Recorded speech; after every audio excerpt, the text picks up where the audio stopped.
प्रिय विद्यार्थियों, आज की इस कक्षा में हम हाथर्न एक्सपेरिमेंट के संबंध में अध्ययन करेंगे। हाथर्न एक्सपेरिमेंट के बारे में हमने हमारी पिछली कक्षा में चर्चा की थी, संक्षेप में की थी। आज हम इस पर विस्तार से चर्चा करेंगे। हाथर्न एक्सपेरिमेंट एक महत्वपूर्ण एक्सपेरिमेंट थे तथा ये परीक्षा की दृष्टि से भी अत्यंत महत्वपूर्ण है।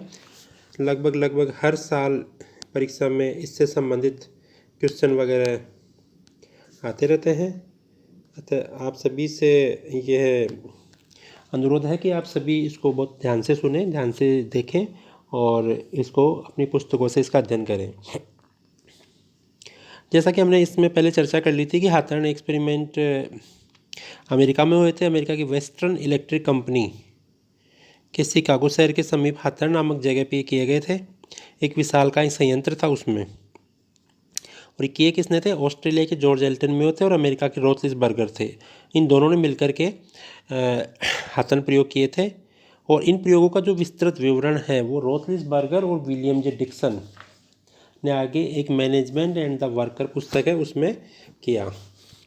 तो इसमें प्रयोग में ये प्रयोग किए गए थे, और एक कारखाना था जिसमें कुछ एक समस्याएं सामने आ रही थी।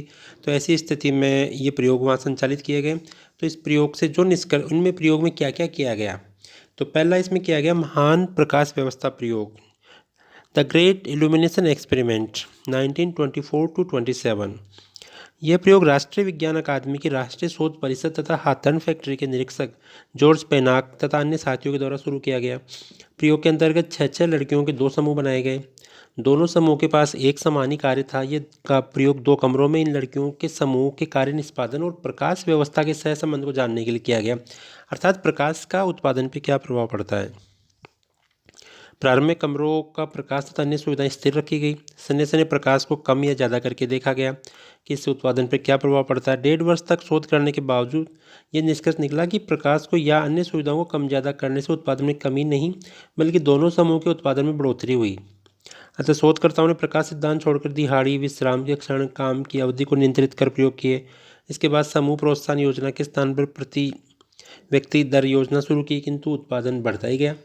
इसी तरह कार्य के घंटे, प्रति सप्ताह काम की अवधि, कॉफ़ी, सूप आदि की सुविधा ने भी उत्पादन बढ़ाया। ऐसी स्थिति में शोधकर्ताओं ने उपयुक्त सभी सुविधाएं समाप्त कर केवल परिणाम देखने के लिए प्रति व्यक्ति दर को छोड़कर परिणाम देखने चाहे, किंतु आश्चर्यजनक रूप से केवल कुछ ही दिन उत्पादन किया और शीघ्र उत्पादन का स्तर बहुत अधिक बढ़ गया।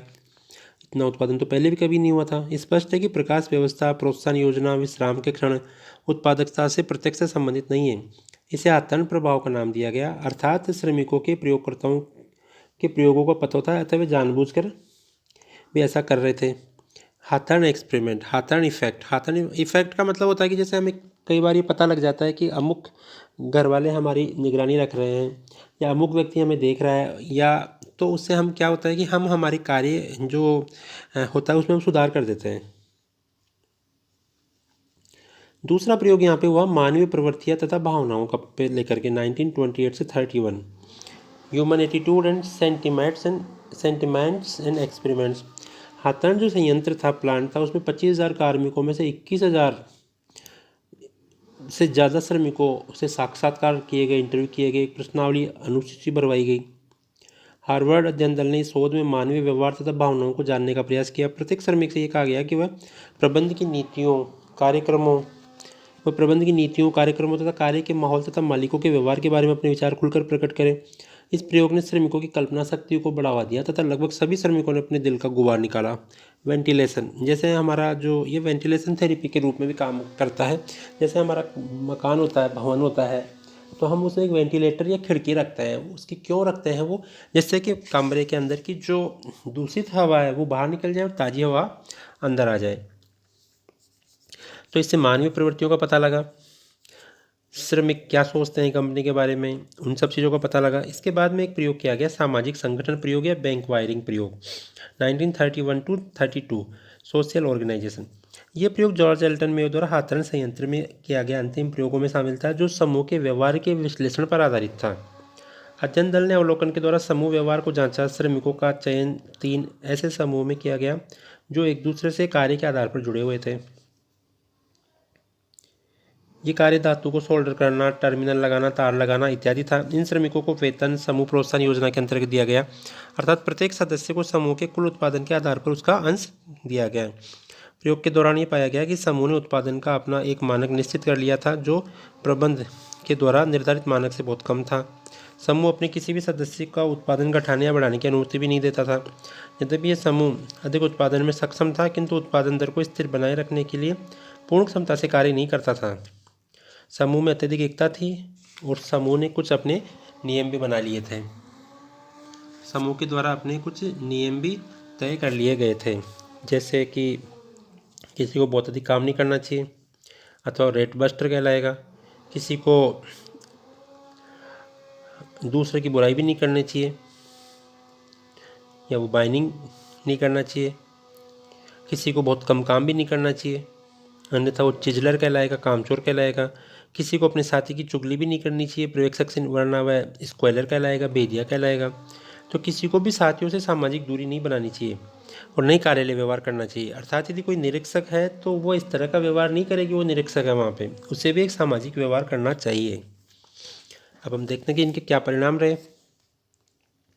तो हाथन प्रयोग के बाद में मानव संबंध विचारधारा के संबंध में कुछ बातें स्पष्ट हुई, जैसे मनुष्य एक सामाजिक प्राणी है, उसे मशीन नहीं माना जाए। तकनीकी प्रगति तथा भौतिक पक्ष पर इतना जोर नहीं देना चाहिए कि सामाजिक मानवीय जीवन ही प्रभावित हो जाए।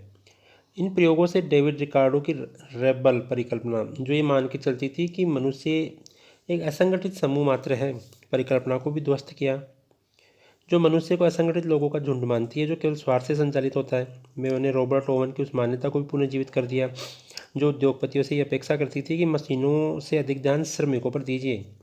मैंने इसे हर्ड परिकल्पना का नाम दिया। मैंने ये भी स्पष्ट किया कि सहयोग प्राप्त करने के लिए सत्ता तथा विशेषज्ञता की अपेक्षा सामाजिक कौशल अधिक महत्वपूर्ण है। इन प्रयोगों ने औपचारिक संगठन में अनौपचारिक संगठन की महत्ता को सिद्ध किया। हाथन प्रयोग से श्रमिकों के व्यवहार पर समूह के प्रभाव और महत्व का प्रभावशाली ढंग से वर्णन मिलता है। हाथन प्रयोग का संगठन के सिद्धांतों पर भी अत्यंत प्रभाव पड़ा। महत्वपूर्ण जो प्रभाव रहे वो ये रहे कि इन प्रयोगों से इस मान्यता पर पुनः बल मिला कि जिससे मशीनों के बजाय मानव को चिंतन करने पर ध्यान देना चाहिए। मेयो ने मनुष्य की भीड़ परिकल्पना के स्थान पर हर्ड परिकल्पना प्रस्तुत की, जो मनुष्य में सकारात्मक समूह में देखती है। प्रशासनिक संगठन में अनौपचारिक संगठन के संबंधों पर बहुत जोर मिला। संचार, पर्यवेक्षण, लोकतांत्रिक पद्धतियों पर बल मिला। प्रशासनिक संगठन में कार्य कुशलता को कार्मिक संतुष्टि के साथ जोड़कर देखा गया तथा मानव की अनार्थिक अभिप्रेरणाएं महत्वपूर्ण मानी गई। कठोर कानून, नियम, संरचना तथा परंपरागत डर रेख के द्वारा प्रशासन के संचालन के स्थान पर मानव संबंधों के आधार बनाकर लोचशीलता लाई जा सकती है। कार्मिकों के परिवेदनाओं के निवारण की व्यवस्था शुरू हुई। अनुपस्थिति, उदासीनता, थकान आदि चीज़ों के कारणों को जानने पर जोर दिया गया। तो कहने का अभिप्राय यह है कि इसने भारी मात्रा में आने वाले समय में जो संगठन थे उनको प्रभावित किया। तो HRT एक महत्वपूर्ण हो रही थी। अगले अध्याय में हम देखेंगे कि इसकी क्या क्या विशेषताएं थी। धन्यवाद।